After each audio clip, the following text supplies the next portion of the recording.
የማይነጥፈው ደስታችን መድኃኔ ዓለም ነው።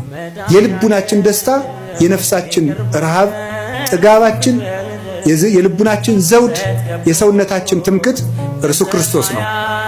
ሁሉ ነገር ሁልጊዜ አያስደስትም። አንድ ቀን ቢያስደስት፣ ክርስቶስ ግን ሁልጊዜ ደስታችን ነው።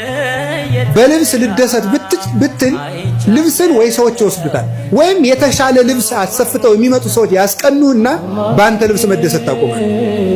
በጤና ብትደሰት ሲያምህ ይከፋል። በመልክ ብትደሰት ስታረጅ ይከፋል።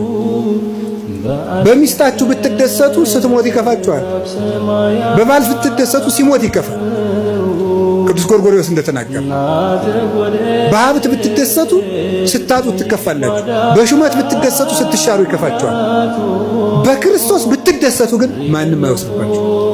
እሱን ማን ይነጥቀናል? ሁሉ ይወሰዳል። የማይወሰድ ሀብት ክርስቶስ። ስለዚህ ቅዱስ ጳውሎስ ምን አለ? እላችኋለሁ በክርስቶስ ደስ ይበላችሁ። እላችኋለሁ በማን ደስ ይበላችሁ አለ? ደግሜ እላችኋለሁ በክርስቶስ ደስ ይበላችሁ።